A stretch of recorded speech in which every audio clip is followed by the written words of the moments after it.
As humans, we all have our own pain and trauma, but what does it really feel like to have inner peace? Michael Singer talks about this idea in his book, The Untethered Soul. And in this video, I'm going to talk about 4 major takeaways from this lovely book. As you read along this book, you'll get a better sense of how our minds work, how our hearts work, and hopefully you'll be able to achieve what I think we're all really searching for, which is that inner peace. Let's get into it. The first major takeaway that you need to understand from this book is mind chatter. We all have this voice inside of our head that is constantly chattering and constantly making noise. But what is it really saying to us, and why does it really matter? Well, our brains have evolved over time to make us feel safe and to make us feel comfortable. There are so many different things that happen in our external environment, and our mind is filtering this reality by constantly narrating about what's going on around you or the people that you're interacting with. It gives you a false sense of control or that you understand what's actually happening around you. But there's an important distinction to be made. Your mind is filtering it in the way that makes you feel safe, not in what reality actually is. It would be impossible for your minds to process and to talk about everything that happens around you because so many things unfold over time. But it's actually quite insightful to pay attention to the things that your mind is talking about throughout the day, because that gives you an idea of what matters to you. Keep this in mind, because when you eventually realize what matters to you, then you can focus on those things, and it gives you a door into areas of your life that you could focus on. Michael Singer makes sure to help you understand as the reader that you are not the chatter that is occurring in your mind. You are simply the person who observes the chatter occurring. As the observer, you are silent, you're present, you're aware, and it is only at that point when you realize that you're not the chatter and that you're the person observing the chatter that true growth can begin. The second major takeaway is that hearts are energy centers. Just like the valves that our hearts have to let blood flow in and out, our hearts are valves for letting energy flow in and out. If you have an open heart, you allow energy to flow in and to flow out. And if you have a closed heart, then you can restrict energy or prevent it from flowing out. So let's talk about what life looks like when you have an open heart, and then what life looks like when you have a closed heart. When you have an open heart, things flow through you. Whatever happens to you simply passes right through you, and that's it. You're walking around as a present, aware being, and things kind of unfold as they naturally do, but they don't affect you in a way that you get caught up in them or you're focused on them. As you go about your day with an open heart, you experience one moment, it passes through you, and then you experience another moment, and then you experience another. And that's just a series of how life works and how it unfolds. Michael Singer asked a question: imagine if your heart were so fully open that every moment that you were experiencing touched you to the depth of your soul, to the depth of your being. And that really stood out to me, because I think that's what we should ultimately all strive to achieve, is to be able to experience life, letting the moments unfold as they are, letting them pass through you, and just experiencing it as the beings that we are. You'll know when you have an open heart because you definitely have experienced this. And it's when you experience love and enthusiasm or just feeling connected to life. Now, what does it look like when we live life with a closed heart?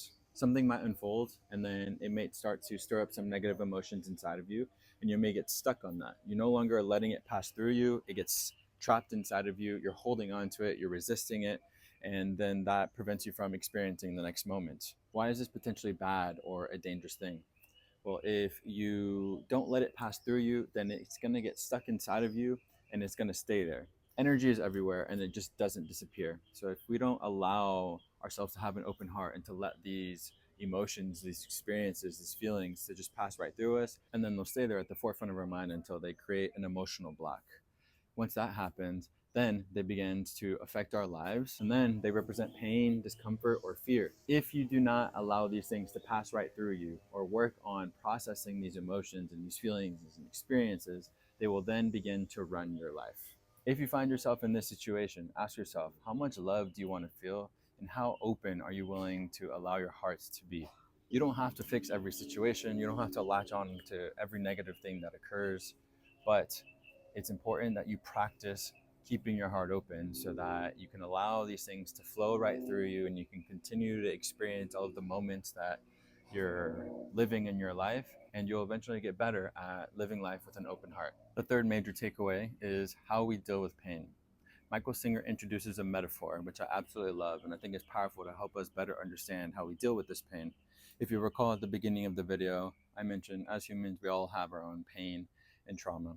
And the metaphor that he introduces is one about thorns. The thorns represent unresolved pain. Imagine that something negative happens to you. That becomes your thorn, that becomes your pain.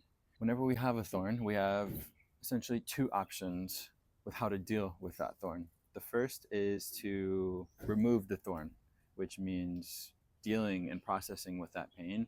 It's going to be arguably the more painful of the two options, but you seek out ways to remove the thorn, and then once you do, you no longer have to deal with the pain.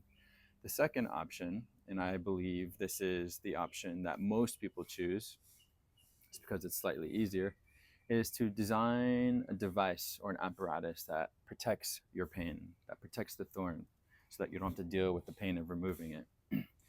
Eventually, you'll get to a point where you feel like you've successfully protected the pain, and you may proclaim that to friends and family. Look at me, I've protected my pain. This is how you do it.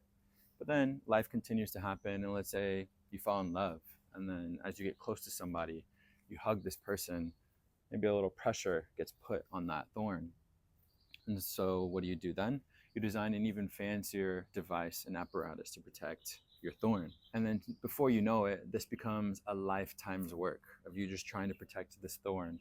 You're designing apparatus after apparatus just to ensure that you don't have to deal with the pain, or that you don't have to worry about it hurting anymore. But in both scenarios, you end up doing more work and having to deal with more pain by not dealing with it in the first place. So connecting this to the energy that I was just talking about, you let energy flow through when you remove your thorns. You're no longer letting it get stuck or trapped inside of you because you don't really want to deal with it or process it. Instead, you confront it, you face it, you deal with the fact that it's uncomfortable, but then once you do remove the thorn, you allow that energy and that pain to pass right through you, and you can continue on with your life. Rather than rearranging everything around you to ensure that you're living in the way that you want to, dive deep inside, process the things that need to be processed, release, and then feel how much lighter you might be. The fourth and final major takeaway from The Untethered Soul is coming to peace with pain.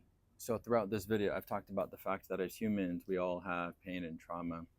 We can focus on our hearts and letting energy flow through it so that we don't allow pain or trauma or negative feelings to get trapped inside of us. I talked briefly about what it means to remove your thorns so that you can live your life moment to moment and not let these negative experiences run your life. And now we're moving closer to how we actually achieve inner peace. Michael Singer states that the way you do so is to come to peace with your pain. Pain is a natural part of life.